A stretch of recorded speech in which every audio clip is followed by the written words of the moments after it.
Let's start with our prayers. Jaya Radha Madhava Kunja Bihari Jaya Radha Madhava Kunja Bihari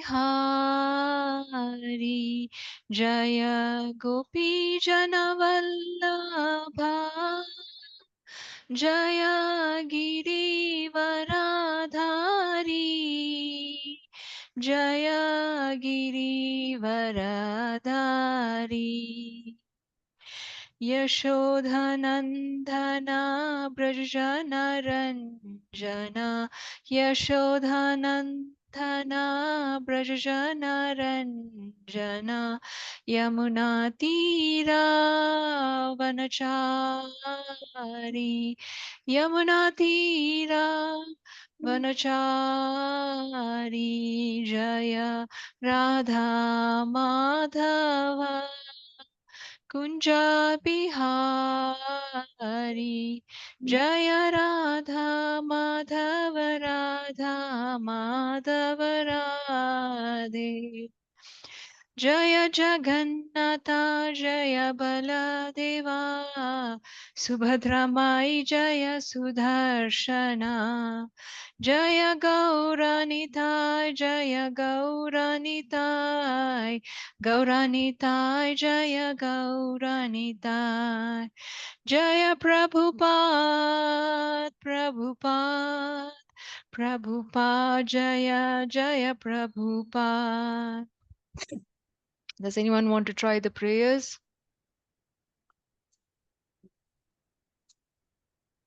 Can I try, Mataji? Yes, Mataji. Hare Krishna. Hare Krishna.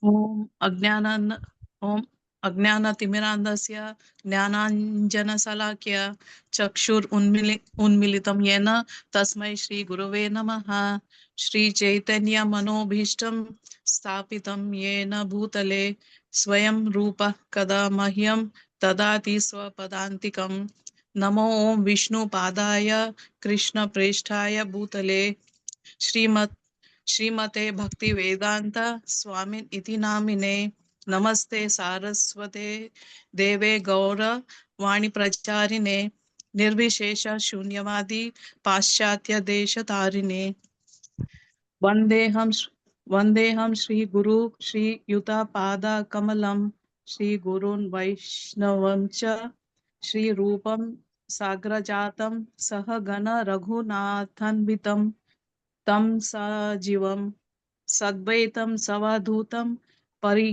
Parijana Sahitam Krishna Chaitanya Devam Shri Radha Krishna Padan Sahagana Lalita Shri Vishakhan Vitamscha. Should I continue, Mataji? Yes, Mataji. Hey Krishna Karuna Sindho Deenabandho Jagatpate Gopisa Gopika Kanta Radha Kanta Namo Stute तप्त कांचन गौरंगी राधा वृंदावनेश्वरी वृषभानु सुते देवी प्रणमामि हरिप्रिये वाञ्छकल्प तरुभ्यश्च कृपा सिन्धुभ्य एव च पतितनां पावनेभ्यो वैष्णवेभ्यो नमो नमः. जय श्री कृष्ण चैतन्य प्रभु नित्यानंद श्री अद्वैत गदाधर श्री वासादि गौर भक्त वृंद. हरे Krishna Krishna Krishna Hare Hare Hare Ram Ram Ram Hare Hare. Jai. Jai Mataji. Does anyone want to try the Narsimha Arti today?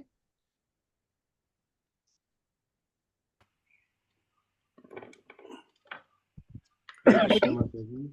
Dandavat Pranam. Dandavat Pranam. May I try Mataji? Yes, who's this? This is Praveen Oh, Mataji. okay, Sorry. you show up with a different name. Okay, go ahead, No, I Praveen. changed the name Mataji. I'll change your name, don't worry. Go ahead. I joined from my daughter's I see. computer.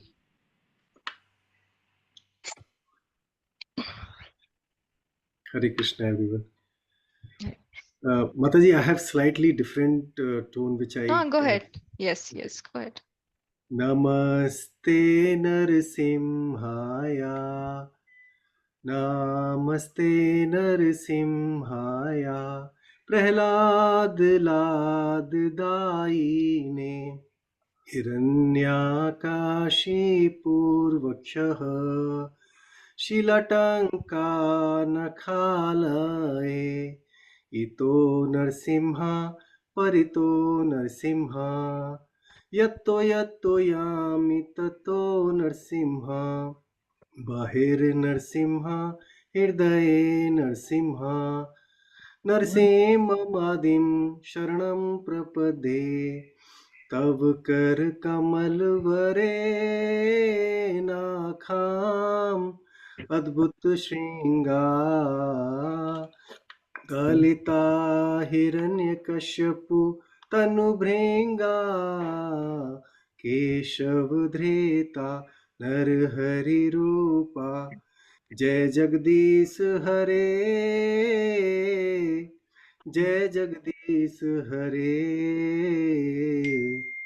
Jai Jagdish Hare Jai Vigna Vinasha Jai Narsimha Dev Jai Vigna Vinasha Jai Narsimha Dev Jai Lakshmi Narasimha Jai Anartha Dev Jai Lakshmi Narasimha Jai Anantha Dev Jai Bhakta Vatsala Jai Nara Hari Jai Bhakta Vatsala Jai Nara Hari Jai Jai Jai Prahlad Maharaj Jai Prahlad Maharaj Jai Prahlad Maharaj Jai Prahlad Maharaj Jai Jai Prabhupada Prabhupada Prabhupada Jai Jai Prabhupada Jaya Jaya Gurudev Gurudev Gurudev Jaya Jaya Gurudev Nitya Gaura Hari Bol Hari Bol Hari Bol Nitya Gaura Hari Bol Hare Jai. Krishna. Hare Krishna. Thank you, Prabhuji. Thank you. So today we are going to have a Bhakti Vriksha class. And what's the topic for today? Does anyone notice on the invite? Who am I? Who am I? Yes, who am I? Hare Krishna Mataji. Dandavad. Hare Krishna. Just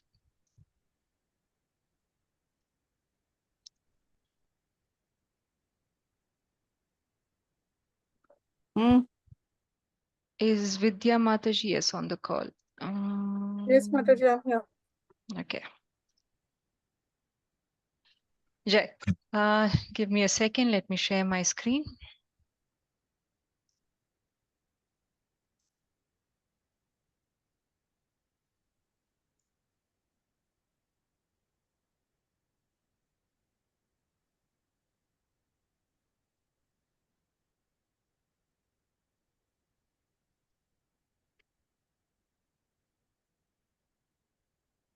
So in the last two Bhakti Vriksha classes, class 1 and class 2, does anyone remember what are the topics we spoke about? What was the topic in class 1? Search for happiness, sir. No. The God tree. Difference between animal and human life, Mataji. Yes. Yes. Does anyone remember what is the similarities between a human and an animal life? Eating, sleeping, mating, Sleeping, mating, and and fear. fighting. Correct. If defending. Defending. Yeah. And what is the difference, the main difference between a human and an animal life? What makes Can him think Yeah, about conscious. can think, Mataji. Think about God and they can sing about God, but animals cannot do anything like that. Okay. Okay. Any other thoughts? What is the Mataji, difference? humans Yeah. have consciousness. Can understand God. Inspiration, find purpose of Who life. said humans have consciousness? Does animal not have consciousness? I mean, God consciousness, They, Krishna consciousness. Okay. Okay. yeah. The Lord consciousness. Okay. Good. Good. Animal Okay. What was the topic we dealt with on the second day of Bhakti Vriksha? Lots of knowledge, Mataji. Proof pramana. Pramana. Pramanas, 3 types of pramanas. And what are the 3 types of pramanas that we discussed? One was Pratyaksha, Mm-hmm. second Prana, Mana, Pramana. and Shabda. Shabda. Okay. Yes. Pratyaksha, Anumana, and Shabda. So give me a second. System is acting up. And Anumana. Yes, Prabhu. Give me a second. Sorry, my PowerPoint just froze for some reason. Are you able to see my screen or is it frozen for you? Just your picture. Okay. Give me a second. Sorry.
Sorry, just give me a minute more. I'm trying to bring up my slides again.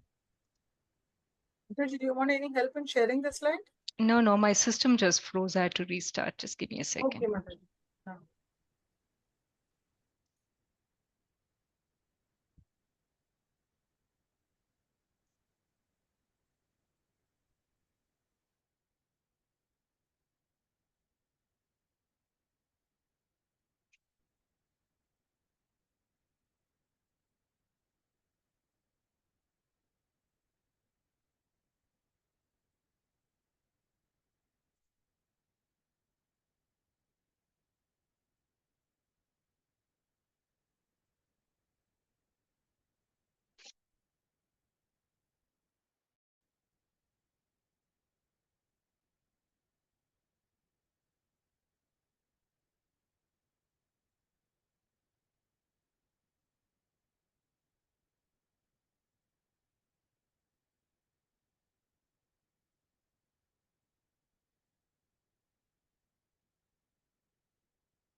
We can see, Mataji, you're on mute.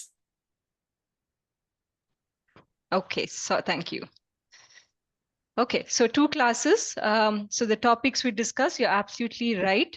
Okay, so first class, we said discuss the similarities and differences. The main similar difference between a human and an animal difference is that humans can ask questions. They can probe. They don't just accept things as it is. They can always question the status quo, right? So that's a huge difference between a human and an animal life. Okay, of course, we all have consciousness, we all have ability to analyze, think at different levels, but one difference between animals and human is that a human can question. And then what is the kind of questions? Is questions should be targeted to understand the higher goal of life. Okay, it's not just any day kind of questions.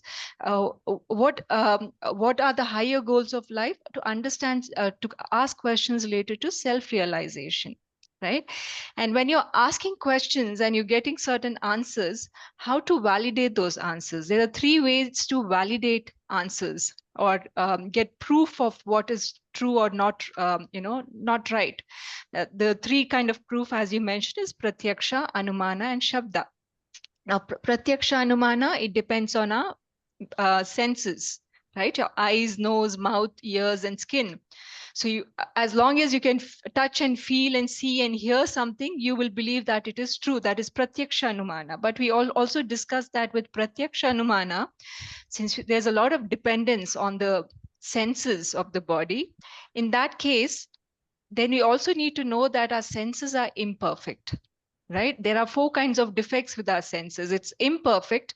It can create illusion-like situations for us. It can put us in illusions as well. It has a tendency to commit mistakes, and it has a cheating propensity. And because of this, anything that we see through our senses or feel through our senses can not always be considered as absolute truth. Then we went to the second type of knowledge, which is anumana. Anumana is something that you cannot feel through your senses. In that case, you make some kind of logical assumption on what could be the truth.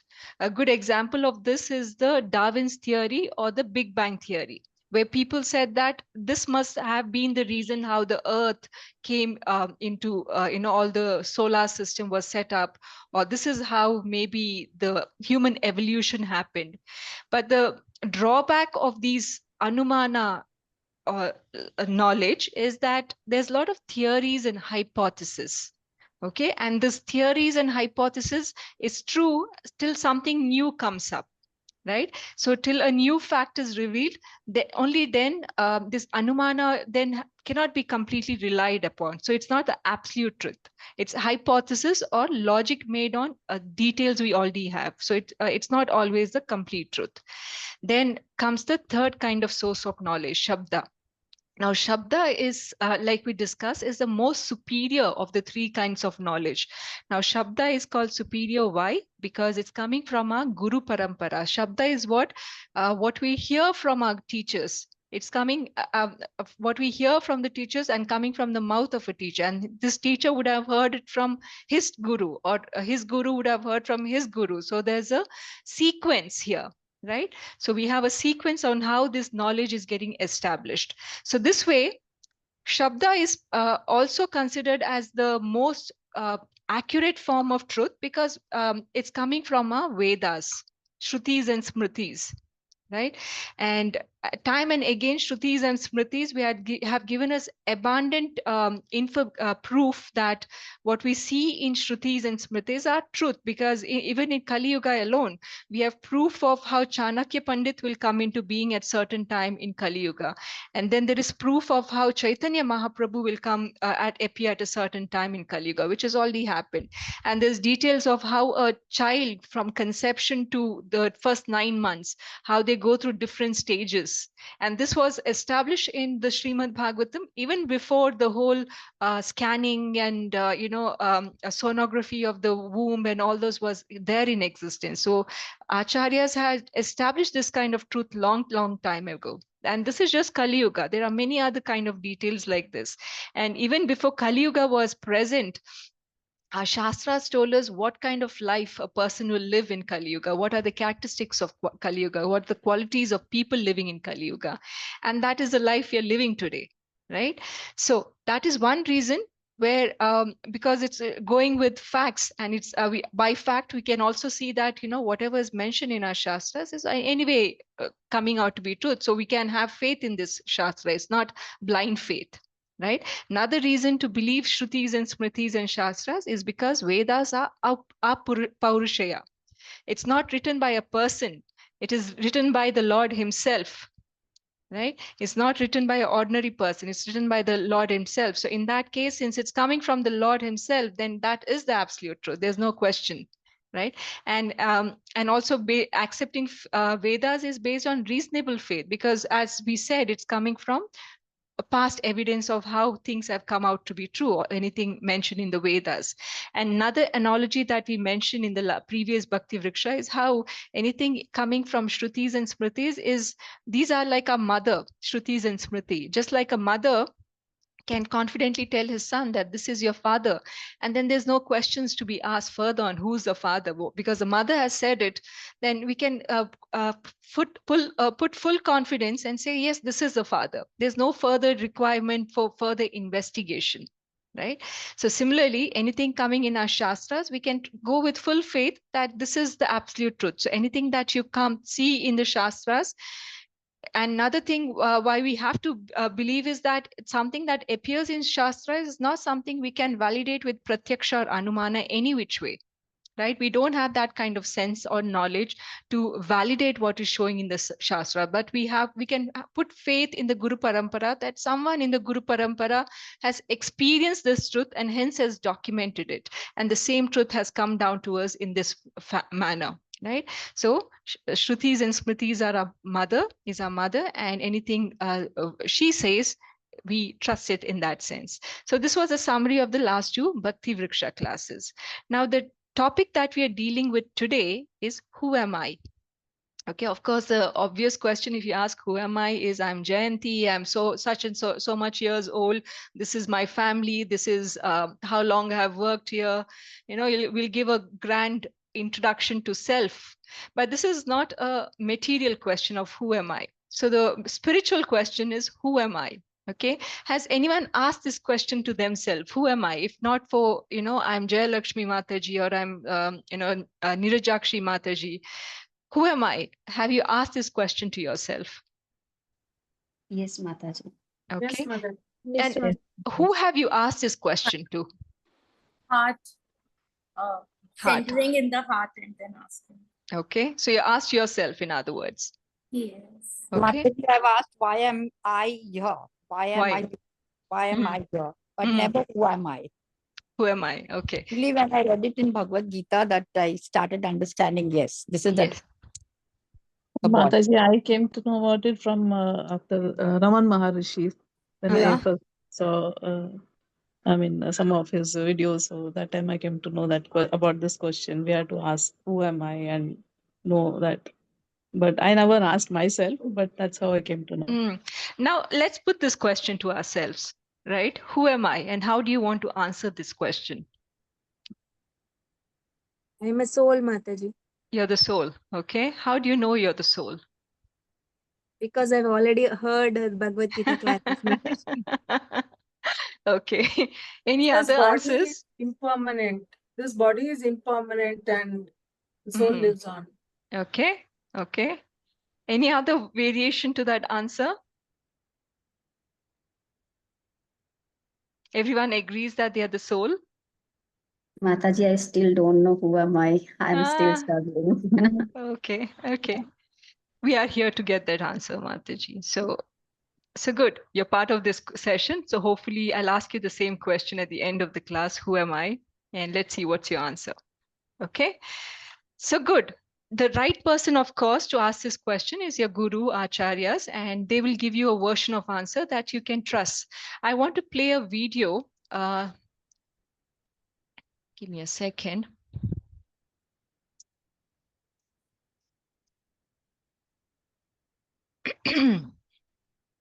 It's a slightly long video, so bear with me.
Mataji, you're talking on mute. Yeah, I was just saying my technology is broken, given up on me today. Let's see.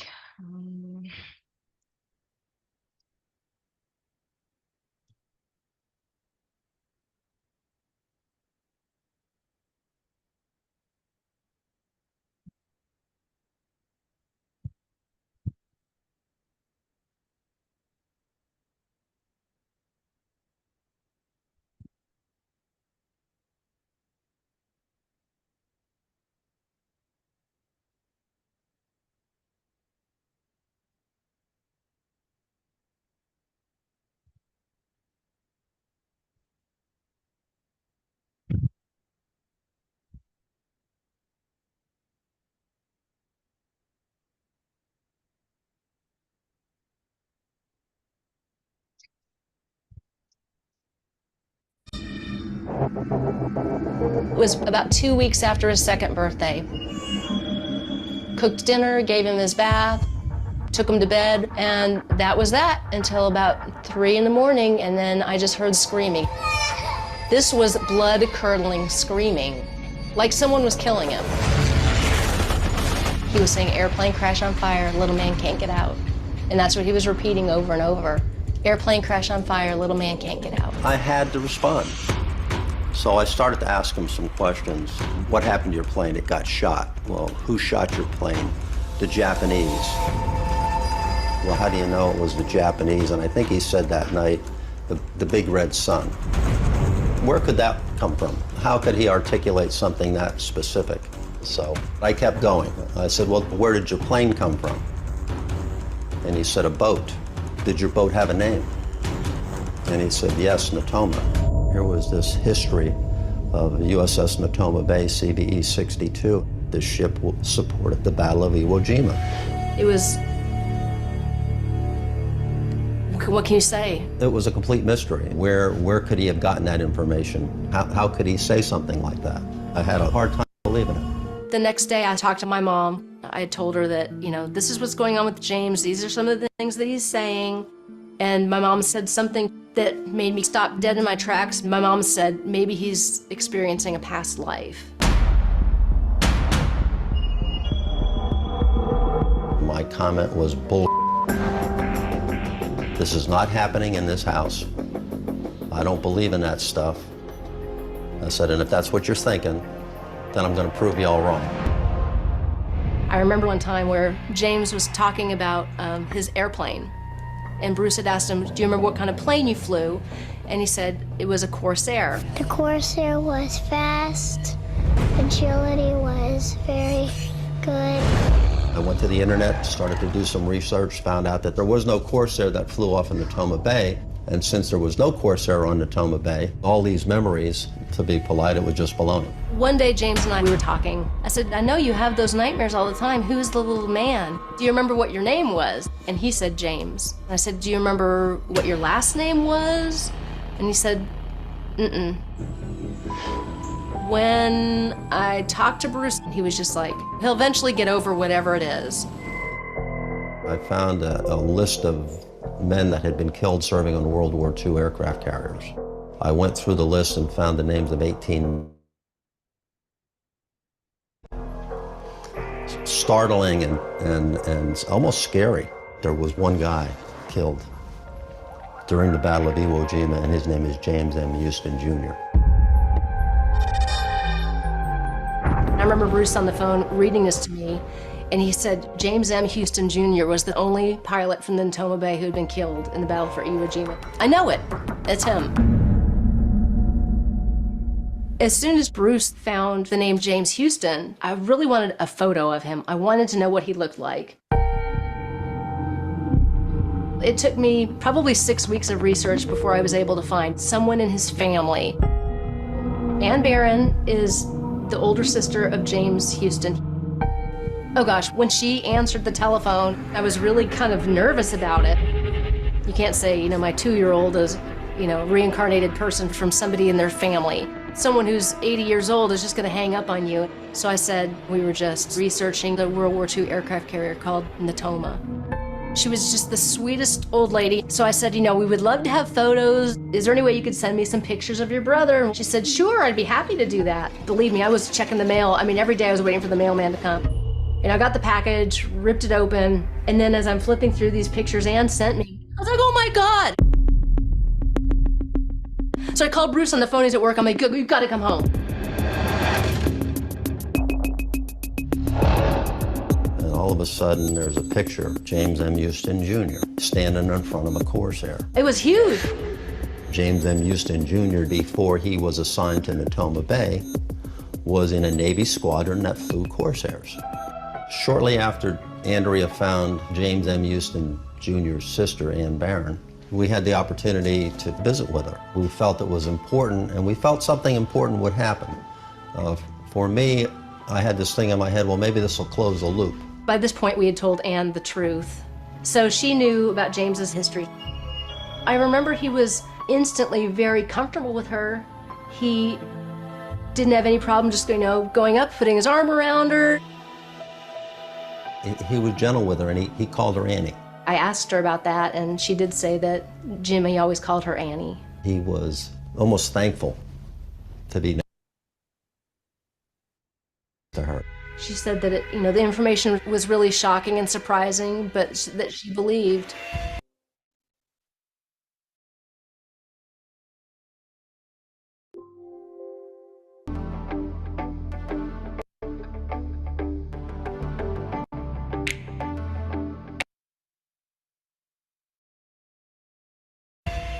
Knowing my name and things that my brother did when he was a kid, it's too amazing to describe. I think it's probably a reincarnation of my brother. I was tired of my entire life revolving around the research for James Houston. So I really felt like we had to go to Chichijima and have a memorial service above the wreckage of where James Houston's plane had crashed. How you doing, buddy? You doing good? Thumbs up? You having a good day? Yeah. Good. Chichijima is 620 miles south of Tokyo. Just the fact that we were there was a chance. It's like any funeral. You get to say goodbye. You get to close that chapter and move on. And I wanted it to be that way for James and for our whole family. Going back to that place was a little unsettling. We really didn't know how he was going to react to it. Bruce had prepared this really nice memorial service, and we brought a big bouquet of flowers from Tokyo to lay on the water. And initially, James didn't seem to have any emotion. He seemed fine. Andrea said, okay, it's time to say goodbye. To leave it behind. And it came time to throw the flowers on the water, and I told James, I said, James Houston has always been an important part of your life, and he's always going to be an important part of who you are as a person. But it's time for you to say goodbye to him, because you have to go ahead and finish living your life as James Leininger. Well, he started to get visibly emotionally upset, crying. We gave him the flowers. He took them, threw them on the water, and then he just came to a salute. And he said, James M. Houston, I'll never forget you. And sat back down and cried for 20 minutes.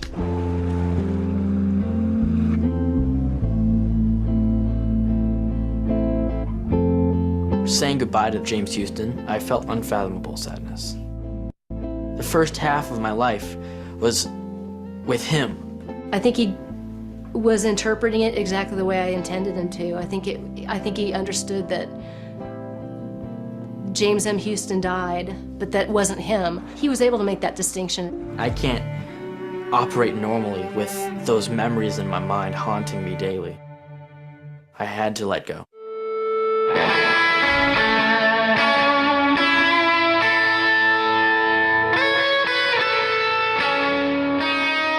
James really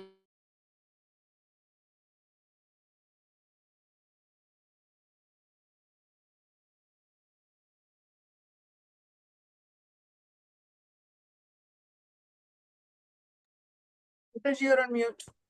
Okay, can you hear me? Did you get the gist of that video? Yes, Mataji. Okay, so it seemed like there's a man, a child, who had visions of his past life, right? And he could tell exactly who he was from the past life, his connection with the World War II. So he was able to make all that connections. Okay, so just give me a second. Share. Now, there's a similar story I want to further talk about. This is another article that was published in 2005. Okay, very, very recent. So this is a story about this 4-year-old child. Her name is Manisha. And when she was just 4 years, she was able to tell that, I'm from this village. I belong to, I'm not, don't call me Manisha, call me Suman. And this was an article that was published in 2005. Okay, so she was able to tell her parents, I was Suman in my past life, and these are my parents. This is where I used to live before. Right, and these are the name. This is a kind of house I used to live before. So she was able to tell all these other pastimes about from a previous life. And remember, this was a child just was 4 years old, so she had no access to any other place other than a house, right? No access to know that there was a person like this in this neighboring village where she previously was born in. So how then did she come to know about all these details? So her current parents, they went looking for the people that the 4-year child was talking about, and they kind of figured out that there was a family and they had just lost their child 5 years back out of a certain disease. So and this new child, as the child Manisha, when she saw these previous parents, she immediately very happily went and hugged her father, and there was a nice reunion, and she could give them details which was very precise. There was no question of doubt there, right? So she was able to give all these other details. And so this way it seemed like, she was actually quoting something from her previous life, right? So which brings us to this fact then that, all these details that we are getting to know about previous life and not are not really, some kind of imagination, right? There is an existence beyond the soul. Now, in case of the previous pastime, the one with the World War II pilot, his body was already smashed into pieces. There was no existence of body. So how then can he tell that I am the same person with a different body altogether? So what is the connect between the two bodies, past life and previous life, right? What is it that is connecting him, is able to tell that this is who I am? So what is a common connect? Similarly with this child now, Suman and Manisha, both of them are now Manisha is reborn.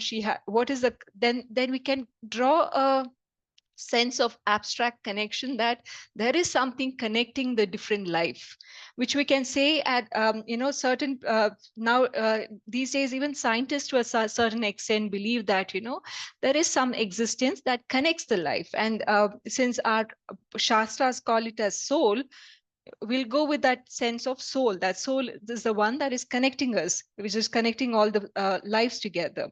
So when the soul, when it is, we should understand there is certain aspects of soul.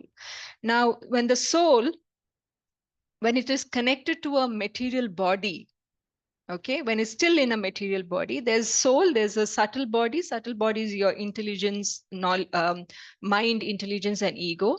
And this whole subtle body is within the material body, right? So when the soul is covered with the material body, a subtle body, and when we and later when the material body is lost because of death, then there's just a subtle body left. The subtle body is your mind and intelligence. So somehow the impressions of these past lives have carried on.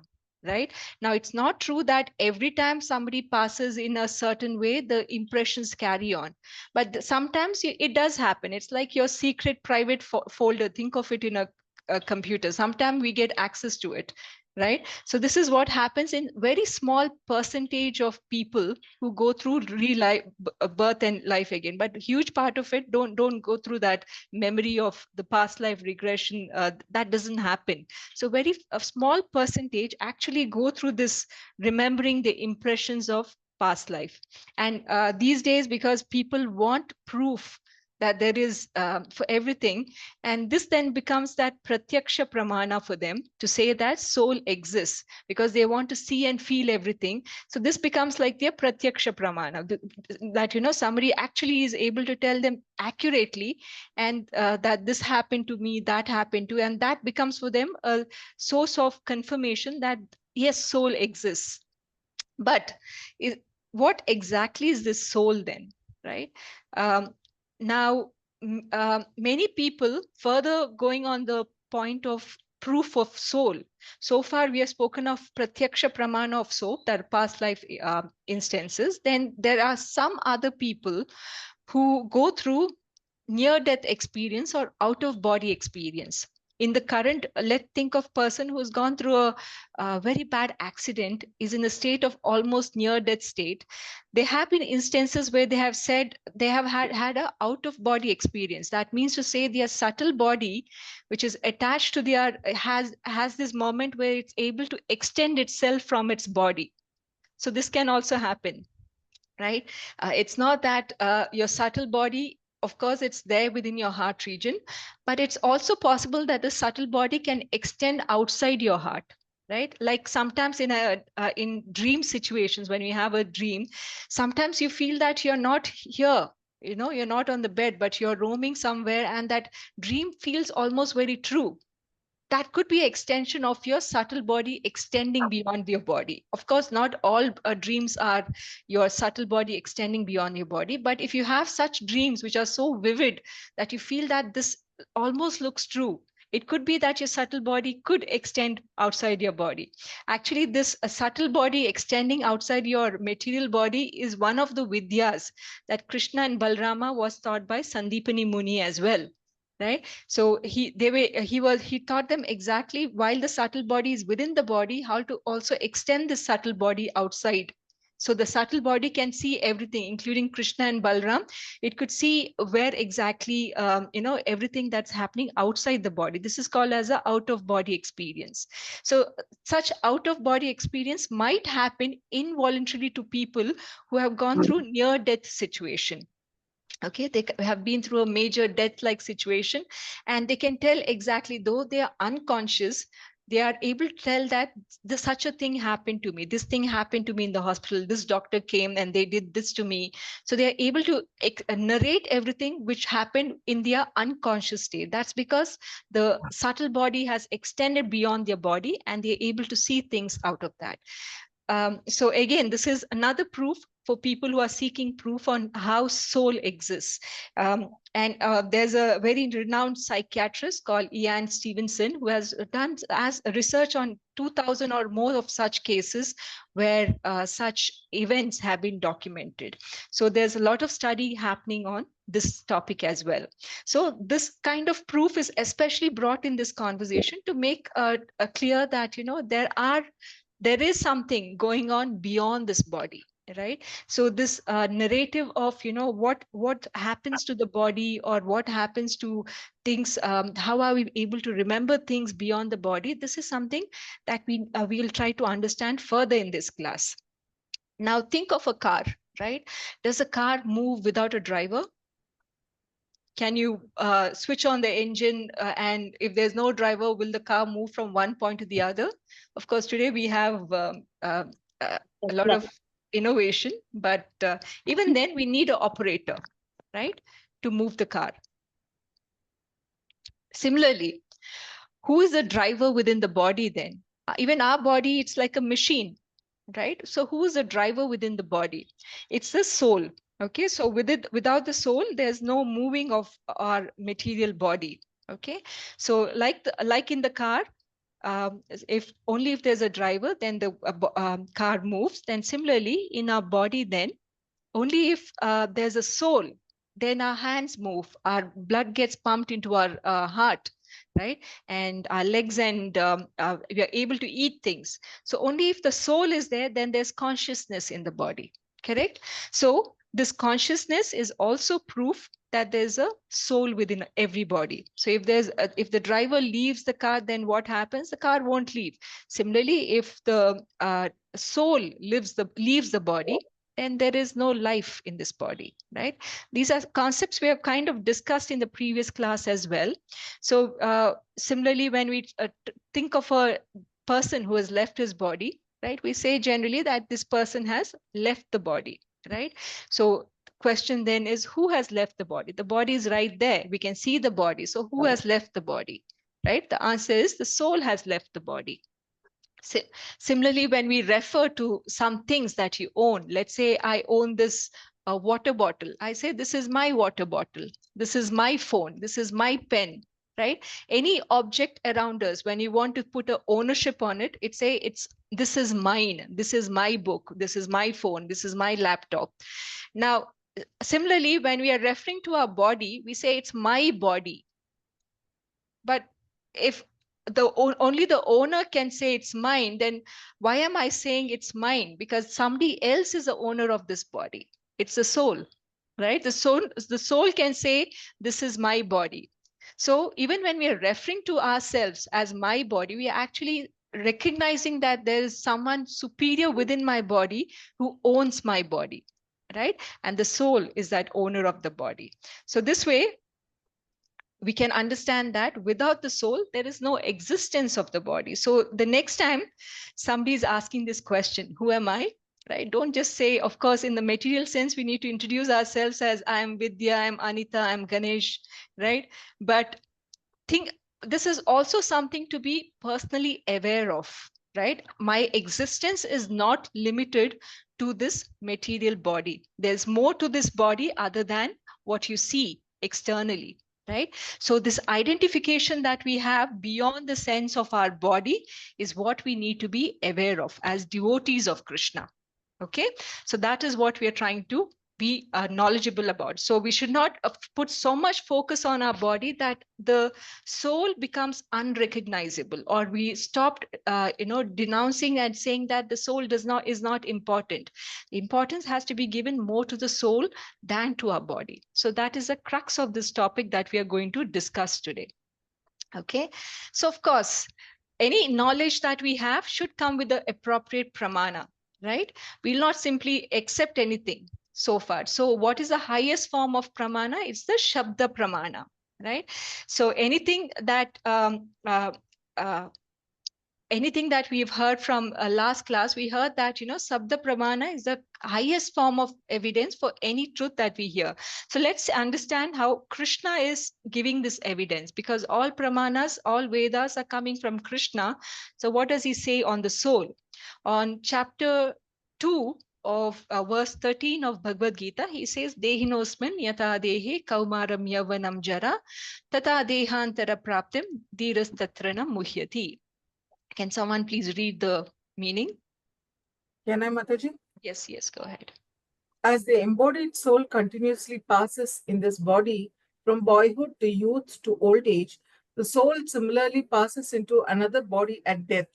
A sober person is not bewildered by such a change. Hare Krishna. Hare Krishna. So this connection between the body and soul is described very extensively in the Jnana Yoga part of Bhagavad Gita, right? Jnana Yoga gives an analytical view of what's the body, what's the soul, what's the configuration of the body, what is the soul made of, what's the subtle body made of. But Srila Prabhupada is also constantly talking about the soul. He's reminding us that we should stop focusing so much on our body and focus more on our soul, how to nourish the soul. And Krishna is giving, in this verse especially, is giving knowledge of the self. He's telling us information about the soul, right? Your current life is embodied with a certain type of body. At birth, you have a small body, right? As you grow, develop certain features, you come up with you reproduce, you go through the old age, and you finally leave the body. And at that point, your soul is also leaving the body. So and after that, the soul takes on a new body. So all this is happening. So Srila Prabhupada gives this example of a parrot. So there's an owner who has a parrot in a cage. He likes the parrot. Okay, initially there's a lot of love between the owner and the parrot, but then he's thinking, okay, this parrot, old cage, I'll bring a new cage, right? So he brings a golden cage and puts the parrot within the cage, right? Now the focus is so much on the cage that he forgets he's cleaning the cage, he's shining it every day. He eventually forgets to feed the parrot also. So much focus on the cage, right? So what happens after a couple of days? The parrot dies. So the analogy here, the parrot is the soul within, and the golden cage is our body. We do all these things, right? We are doing so much thing for the upkeep of our body. We'll go to the best of gyms, we'll go to the best of restaurants, we'll spend so much on movies, all kind of entertainment, holidays on the timely manner. So we're doing so much for the body. But what have we forgotten? We have forgotten about the soul within, right? What are we doing to nourish that soul, right? These classes, of course, that we are listening about Krishna, we are talking about Krishna, is one way to nourish the soul, right? So the importance here should be given to the soul within and not to the external body. The body is anyway going to pass on. The soul, however, will stay. It is going to be there forever. So why are we then so focused on this external body, is what Krishna is asking, right? And he's also saying a sober person or a dhira is not bewildered by such a change. Now, who is a sober person he's referring to? Sober person is one who's very sure that what Krishna is told in our shastra is truth, right? There's no question of doubt. When Krishna is saying there's a soul, they believe it, right? So they don't want any other proof beyond what Krishna is told, and that is all they need, and that becomes Shabda Pramana, right? But for other materialistic people, then we'll have to give them evidence that yes, there's a past life instance, this has happened, that has happened. For them, we give all this pratyaksha pramana. But for a dhira or a sober person, just because Krishna has told there's a soul, that is enough, and that's all the proof they need, right? So this a sober person who has perfect knowledge of the constitution of the individual soul and the super soul and the material body. So for a material person, we need to give them proof, but otherwise for a knowledgeable person, just the fact that these details are there in our shastra is enough, right? So this is why even if you produce such kind of proof in front of a dhira to say, look, the soul is actually there, though Krishna has told it, but these are proof that comes from past life. They'll say, then why did you spend so much time researching? If Krishna has already given you the ultimate truth, then why did you go researching, wasting so much time finding this truth, right? Isn't that normal? When somebody is already given details of this is your father, the mother is already told that this is a father, but still you go find, figure out, do DNA test, go to the second person, find more evidence, do more DNA tests. Finally, you come to the same conclusion. So why did you waste so much time? So that is what a dhira will ask if you give them such materialistic evidence that soul exists. Because for them, it wouldn't matter because Krishna has already given that evidence. Right? Now, further, Krishna is talking on verse 17. Can someone please read the purport alone? May I, Mataji? Yes, go ahead. That which pervades the entire body, you should know to be indestructible. No one is able to destroy that imperishable soul. Hare Krishna. The soul is indestructible, right? No one is able to destroy. This is something we touched in the last class as well. The characteristics of the soul. The soul is indestructible and it is always there. Even if the body gets destroyed, the soul does not. And further in verse 22, it said, please read this. as a person puts on new garments, giving up old ones, the soul similarly accepts new material bodies, giving up the old and useless ones. So just like a person gives up their old garments and accepts new garments, the soul similarly is not attached to the old bodies. So it will easily give up these old bodies and accept new bodies, right? And for it, the old body is useless. Once it's finished is a usage, it's useless after that. But we are still attached to this body. We are attached to all the relations that come with this body. So it's a reminder then is that we should not, the soul is not attached. So why are we attached? Why are we still attached to our own body, right? The body, there's a nice example given by Bhakti Siddhanta Saraswati Thakur. He talks about how in Ganga, sometimes flowers, old grass, they come together because of the flow of water. They come together in and they get clubbed together. And because of the flow of water, eventually they get separated as well, right? So all the human relations we have in our material, in the material world today are like that. By the will of nature, we come all together. Okay, we live together, we get entangled for some time, and then as the time flows, as Kala progresses, we all get separated, right? We come together, then we separate. There's no connection beyond that, right? But in the meantime, while we are going through all this cycle, then we can still try to support each other to be in Krishna consciousness. That's a material responsibility or spiritual responsibility to each other. But beyond that, we should understand that this body that we are leaving, it's nothing more than, it's no more important than a garment that we are changing every day. Okay, it's as little or as insignificant as that. Okay, so let's there's a nice pastime of this king called Chitraketu, Lamentations of Chitraketu. So this Chitraketu, he had many thousands of wives, but because of some, none of his wives, however, could produce or give him a child. Okay, so he was in much lamentation because of that. So one time when he was mourning in this way for a child, one rishi called Angira passes by, and Angira knew this king, and the king tells him about his situation. And because looking at the lamentation of this king Chitraketu, Angira then says, okay, I'll grant you a wish. One of your wife will give birth to a child soon. So this way, though Angira was a very transcendentally knowledgeable person, and he doesn't really deal with material situations like this, but because this king was a friend, and he was expressing so much lamentation of not having a child, he blesses him to have a child. Now, it so happened that he had one of his wife called Kritadyuti. He had his wife, a child with this wife.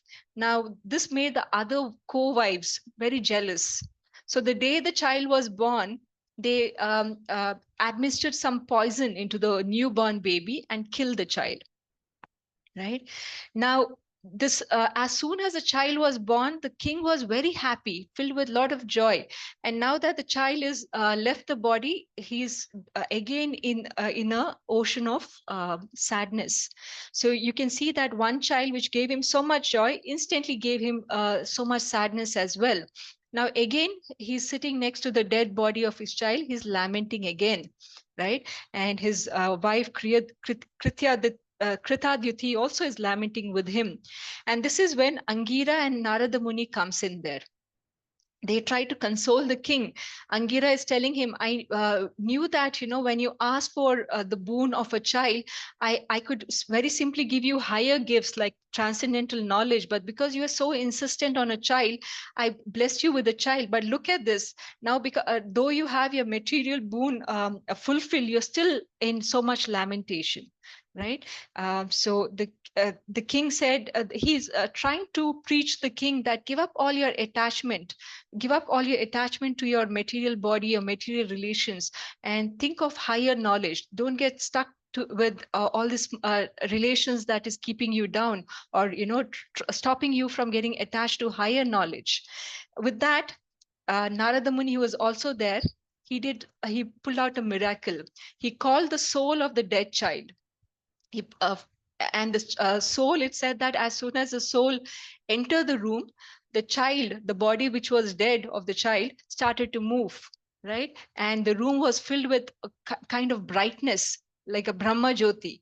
And slowly the soul entered the child also. And as soon as the soul entered, the child woke up, right?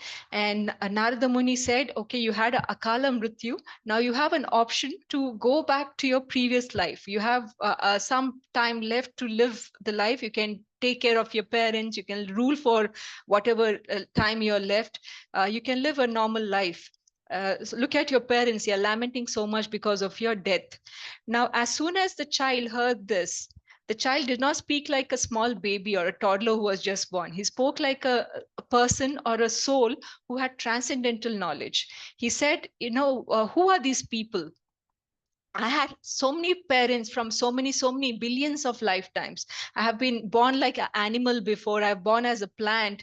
I have been born as, in my past life, I have been born in different jivas. So which parent is this? I don't remember them. Tell them. Tell me who they are. And why are they lamenting so much? Can't they think of it like this? That, maybe I was their enemy in their past life, right? And the only reason I took birth under them is to give them some kind of sadness. I gave them some happiness being born, but I put them in eternal sadness by being dead right after birth, right? So they can actually think of me as their enemy instead of their very beloved child. That is also possible. So why are they crying for somebody who could be their enemy as well? And the soul is further saying, I don't have any parents like that. My eternal parent is the Supreme Lord alone, right? So I don't remember of any other parent who are there in my past billions of lifetimes. You see the connection there. So here we can see that the soul is not attached to parents. Of course, when you're talking about past life instances, there might be small instances where very rare instances where the remembrance is there, but the remembrance is not a constant. The soul has no connection, right? The soul already has moved on. So this is, in other words, is a nice pastime to show how Chitraketu and his wife, after hearing all these details from the soul of the child, then after saying all this, the soul again left the child and and went back to the Supreme Lord, right? But after that, it was a realization for Chitraketu that what he's crying for is a very temporary aspect of the body, right? It's just the body and it's very temporary, and there's no need to lament for something as temporary as that.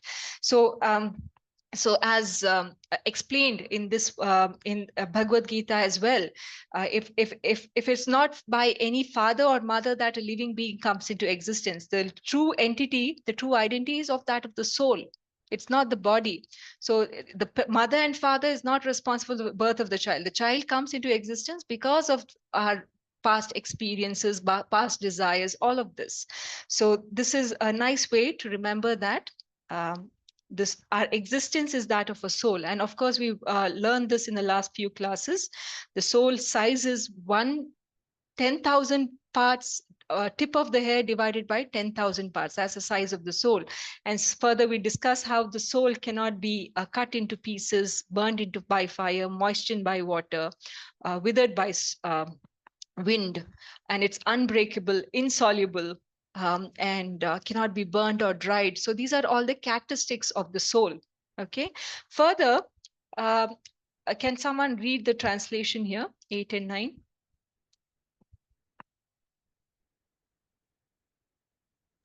The living entity in the material world carries his different conceptions of life from one body to another, as the air carries aromas. Thus, he takes one kind of body and again quits it to take another. The living entity, thus taking another grass body, obtains a certain type of ear, eye, tongue, nose, and sense of touch, which are grouped about the mind. He thus enjoys a particular set of sense objects. Hare Krishna. Hare Krishna. So this explains again what are the how the subtle body transfers from one body to the other. Okay, so this is also explained in the chapter 15 of Bhagavad Gita, which we'll touch on as we get to that chapter. Is called the Purushottama Yoga. Okay, so in the Purushottama Yoga, Krishna is explaining how based on our previous desires, our previous emotions, the strong emotions that we carry from one body to the other, then we get a new body in the next life. Okay, now what does the subtle body consist of? It consists of your mind, intelligence, and ego.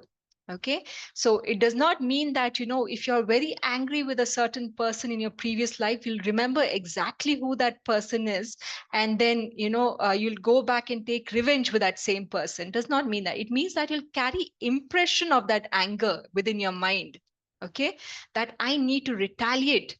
It might so happen that by coincidentally that sometimes you cross over the same soul and you're able to take avenge the same soul, but it does not necessarily have to be that way also. Right, and the kind of body you receive, like for example, if you have an eagle body or an elephant body or some animal body, your sense of perception of changes as per that body. Like for example, a dog, of course, will have very simple desires. He just wants a plate of food in front of him, so food comes on the floor, he will eat it. But you can't expect a human body, a person with a human body to eat food from the floor. We'll want a table, a spoon, all that. And that is our sense of perception on what is required. So conceptions changes based on what kind of body you have, right? So what makes one living being happy, a human being happy, may not be the same things that make a animal happy. Their sense of happiness, sadness will be different than what makes a human being happy. So this way, we should understand that based on our body, we have the pastime of Indra. Indra once was cursed to become a pig. And as soon as he became a pig, his sense of conception of what is enjoyment for him suddenly changed. For him, suddenly from the heavenly planets and apsaras and all the heavenly comforts, when he became a pig, what made him happy was the dirt, the pig children that he had, piglets, or all the pig wives that he had collected over years. That made him happy, and he was just happy eating all the slime and dirt around the place, and he didn't want to escape from that place. So this is how the conception, based on the kind of body you have, then your conception of what is happiness and sadness increases. But in the human life, think of a prime minister, okay, or a ordinary government employee. When a prime minister crosses on the road, what happens? The road is put under some kind of, nobody can cross that road. Everybody, the road is blocked so that the passage of prime minister goes smoothly. Right, so all that happens because prime minister has a very important responsibility to deliver. His time is more precious than a time of an ordinary employer or government personality. So the prime minister will be given more importance. Similarly, while we are in this human body, we are given a position of higher importance, because in this human body, we have tasks to deliver that cannot be delivered in any kind of living body. That is self-realization. Right, so and hence we are in this human body, we are given certain facilities which are not there in any kind of living bodies. Right, so that is how, so we which is why it's also important that while we have this human body, we make the best of this opportunity. It's not that we spend our time again doing the same things, eating, sleeping, mating, and defending. Right, just your work, just spending a lot of time with your family, relatives, gossiping about things, this will not give you deliverance. What will give deliverance is the time you spend nourishing your soul. That is the time that will deliver you. Right, so it's very important, while you have this human birth, you spend the time understanding what is yourself. Who am I? Why am I here? How can I get to a state or higher goal of life? What is self-realization? Right, self-realization is realizing you're the soul within. Your identity is not attached to the body, it's attached to the soul within. And what can you do to further deliver that soul? Okay, so our consciousness originally is like a pure water, but as you keep mixing with different kinds of body and different type of nature, material nature around us, our consciousness also changes. But for a person in Krishna consciousness, our consciousness should always be attached to Krishna. Okay, so this is something we already discussed. A subtle body, the difference between the subtle body and that of the material body. Now, just to explain this subtle body concept a little better, okay, how does this subtle body really work? So, like I said, when you within the material body, the soul always travels with the subtle body within the material world. Okay, and material world is all the 14 planets, including Earth as well. So while we are traveling within these 14 planets, there's always a subtle body. So the subtle body will is not carrying the remembrance. At times it carries a remembrance, but if it carries impressions of what are your desires, what are you angry about, things like that. Think of two people, person A and person B. Let's say that person A is very angry with person B. Okay, so what he does, he takes a gun and shoots him. Person A shoots person B. Now, person B dies with his anger in his heart that I need to avenge person A. Right? So, next birth, whenever he has a karma for it, or after many, many births, then person B will be given a chance to avenge person A. Right?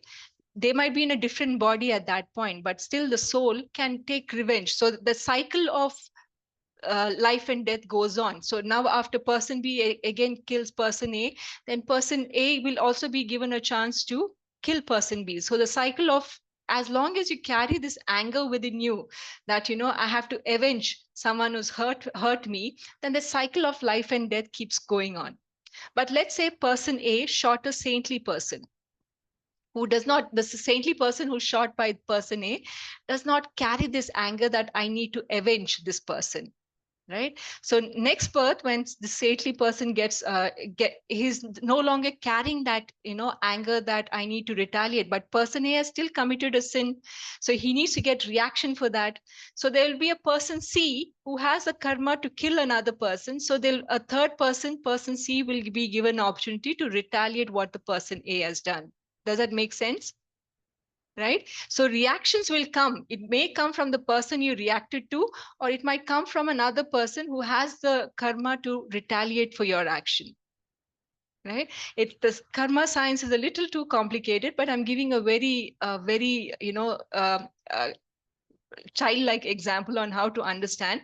But that cycle keeps going on in other sense. So when you constantly say, I am very angry with this person, and my family, I'm upset, property dispute, that happened, parents, children, it's better if you start thinking at a soul level, what is good for your soul. Of course, it's very easy to, at the moment, to say, I'm very angry, I need to react in a certain way, and only then I'll be happy. But once you react, a chain of reactions are created, right? So better than, like we read in chapter 2, what does chapter 2 verse 15 say? Or best about men, among men, Arjuna, the person who's not disturbed by happiness and distress and is steady in both is certainly eligible for liberation. Sama dukkha sukham dhiramasu mrityavaya kalpate. So a person, a dhira, is one who is both in happiness and in sadness, is very tolerant. Right? Even in happiness, it's not that we are so carried away with happiness that we forget that we have to perform certain responsibilities in Krishna consciousness. Or when we are very sad, again, then we are so much in anxiety and sadness that we forget Krishna. No, despite having happiness and sadness in life, we should continue performing activities that is pleasing for the soul in Krishna consciousness. And as we read in the second chapter, the only way to overcome sins is to act in Krishna consciousness and not react as per your sense requirements or please the senses. So this is a good way to put an end to the cycle of life and death. Can someone please read the purport here?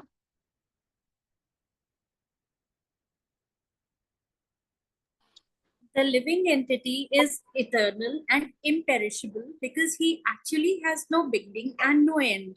He never takes birth or dies. He is the basic principle of all types of bodies, yet he does not belong to the bodily category. The living being is so sublime that he is equal in quality to the Supreme Lord.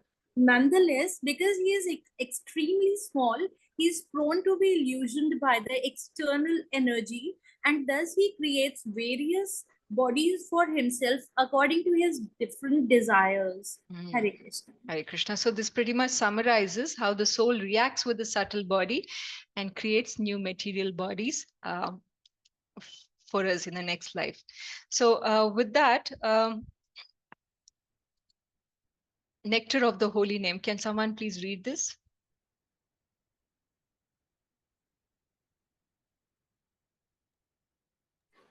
Therefore,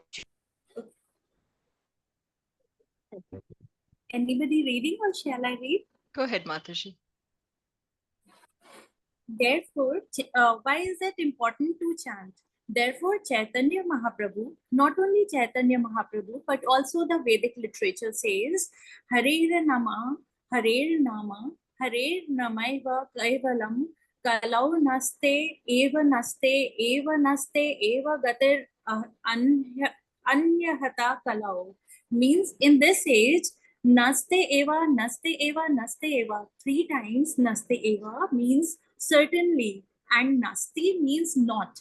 Certainly not, certainly not, certainly not. What is that certainly not? One cannot realize oneself by karma. That is the first, certainly not. One cannot realize oneself by jnana. That is the second, certainly not. One cannot realize oneself by yoga, certainly not. Kalau. Kalau means in this age, Kalau naste eva naste eva gatet anyatha. In this age, one certainly cannot achieve success by any of these 3 methods. Then what is the recommended process? Hare Nama, Hare Nama, Hare Namaiva Kevalam. Simply chant Hare Krishna mantra. Kevalam means only. Simply chant Hare Krishna. It is the easiest and most sublime process. This is recommended, practical, and authorized. So take it. Accept it in any condition of life. Chant. There is no expenditure. There is no loss. We are not chanting a secret. No, it is open. And by chanting, you all cleanse your heart. Hare Krishna. So the best way to understand self is by following the process of Bhakti Yoga. And Bhakti Yoga is as simple as chanting the Hare Krishna Maha Mantra. Okay, there's no complications around this. Let's read this verse as well. Sharing is caring. Sharing is caring. In this verse, the words Daya Jiveshu means mercy to other living entities indicate that a living entity must be merciful to other living entities if he wishes to make progress in self-realization. This means he must reach this knowledge after perfecting himself and understanding his own position as an eternal servant of Krishna. Preaching this is showing real mercy to living entities. Other types of humanitarian work may be temporarily beneficial for the body, but because a living entity is spirit soul, ultimately one can show him real mercy only by revealing knowledge to his spiritual existence. As Chaitanya Mahaprabhu says, Jivera Swarupahaya, Krishnera Nitya Dasa. Every living entity is constitutionally a secret of Krishna. One should know this fact perfectly and should preach it to the mass of people. If one realizes that he is an eternal servant of Krishna but does not preach it, his realization is imperfect. Right. SB 4.29, text 29 by 1. So who am I then? What's the answer to that question? Who am I?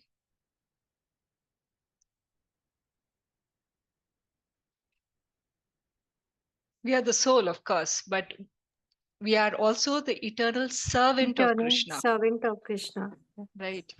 So without that, dasos, we are the dasono dasa, right? So without that identification, we are nothing. We are the servant of the servant of the servant of the servant. That's our identity. Okay. So give me a second.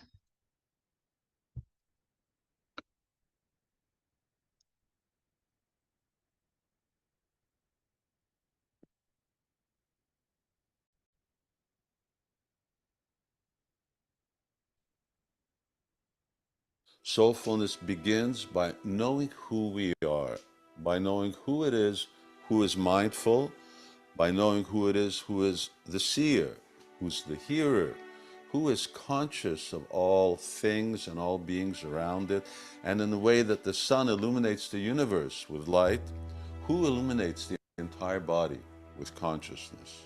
Who is that? It's the self, the soul.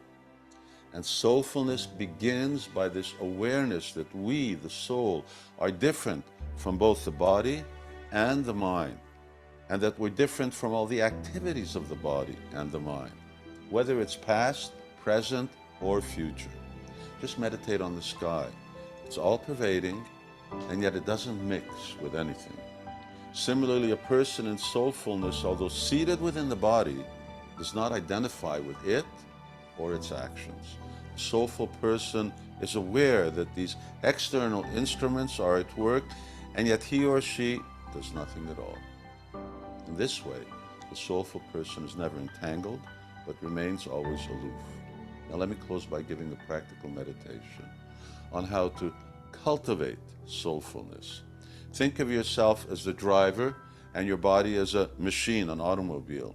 In the way that you're always different from the car in which you're seated, be always aware that you're different from your body and its activities. That's soulfulness. And that soulfulness leads to self-realization.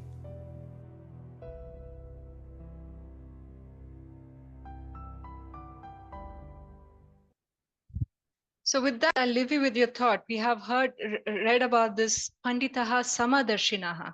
Now, what does the word Pandita means? Pandita means knowledgeable person. But what makes us knowledgeable is not reading books, not talking about philosophy, scriptures, but what makes us a Pandita is knowledge of ourself, the knowledge that we are a soul.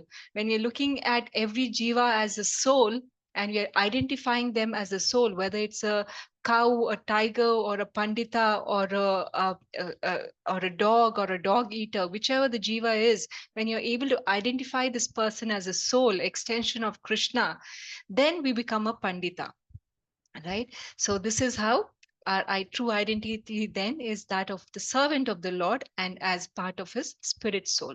Okay, Jai. With that, we end our session for today. Is there any questions on anything that we discussed for today? Mataji, I have a question. Yes. The first video that you shared was quite intriguing in the sense that whatever we have seen about it and heard about it so far, it's called as an incarnation or you know, something on those lines. Okay, but why can't we say that it is the soul's impression of its past lives? Why can't they? I mean, some people carry it on for ages together throughout their entire lifetime. Some people forget it once they grow up. Some kids, once they grow up, they forget it. Why are we not able to? Why only some people are able to remember it and some others can't? It's there's no proper science on why some remember and why not. Some it could be that, you know, there's the impressions of the past life are so strong that for some part we remember, right? And most of the remembrance are targeted to the early part of their life, like within 4-5 years, and after that they tend to forget. And that's also remembrance and forgetfulness also comes from Krishna. It's actually forgetfulness of a past life is actually a boon on us, because remember, having died a certain gruesome death in your past life or done so many gruesome things in your past life, and you have a recollection of all of them, to live with that kind of memory is a burden that no human can carry. So forgetfulness is also a boon. Now, maybe certain people who have died with some extreme cases, like, you know, war or killed brutally, maybe it's not a blanket truth also that they will always remember, but maybe who have that, you know, vivid impressions of their past life, they might carry on some memories as given in an example. But those examples for us is not really, you know, the only way to understand the identity of the soul. Soul is there, right? Whether we remember these things or not, soul is there. And the reason why we put out this session is to make sure that let's not just depend on external proof like this to identify the soul. The the fact that the soul is there is already mentioned in the Shastra. That should be enough, right?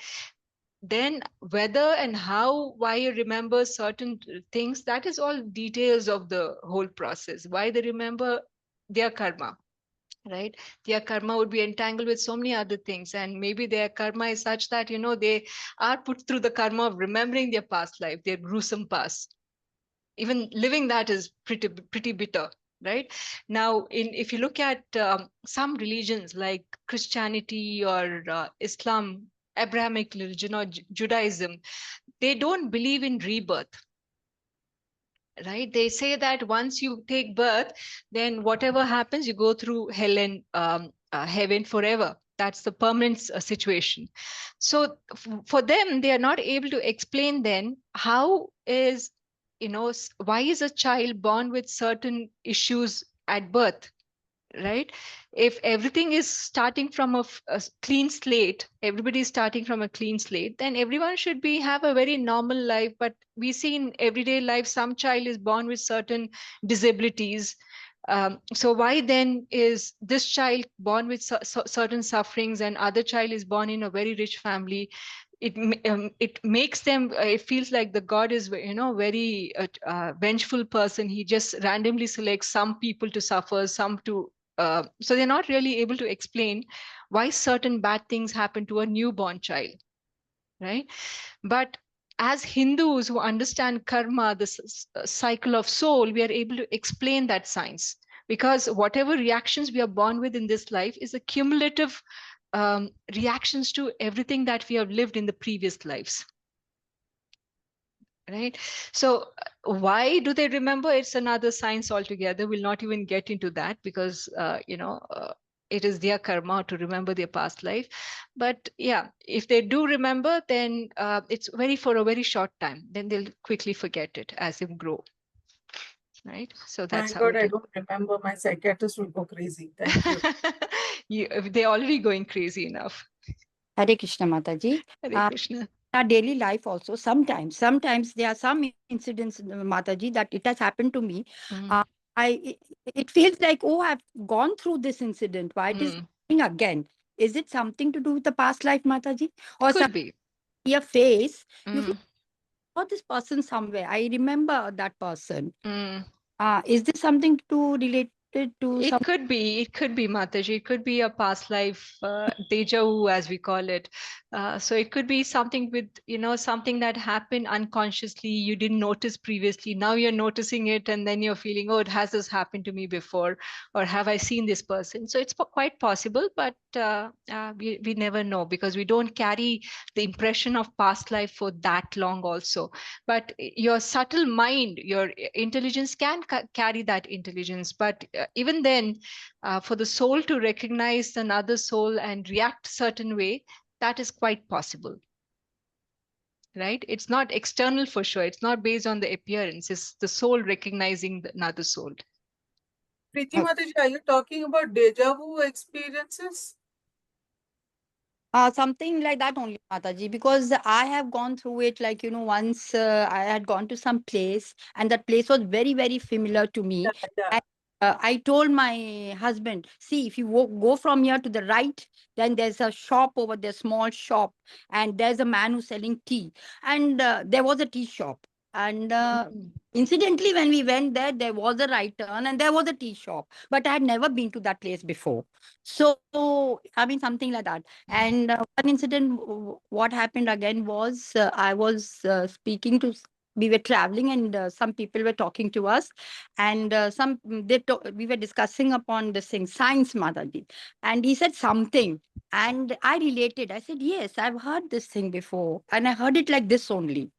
That's what, is this something to do with past life? And for me, Mataji, it has happened where nothing ever surprises me. I know, okay, these things will happen. And I just tend to I fake surprises, if that is what you mean. I mean, that a tea stall was something really surprising, and it was there, but it was a closed one. And those people over there said, yes, it was a tea stall on a time. So Right. just trying to relate to it. That's all. Could be. Could be something from your past that you suddenly remember, or could be something that you passed through before you didn't acknowledge then. So it's there in your subconscious memory at some level. Could be that as well. So we'll have to figure. Yeah. Could be because that was the place I had been there only first time. Oh, okay. There before. Ah. It was a bit important. Mataji, this is an amazing topic. The amount of this is actually the starting, the tip of the iceberg for self-realization. Bhagavad Gita, Mataji, the soul, some see it as surprising, amazing. Some Yes. of it as, so it is like it has so many amazing facts that you just can't. Yes. Absolutely. Jai, good. Any other realizations for today?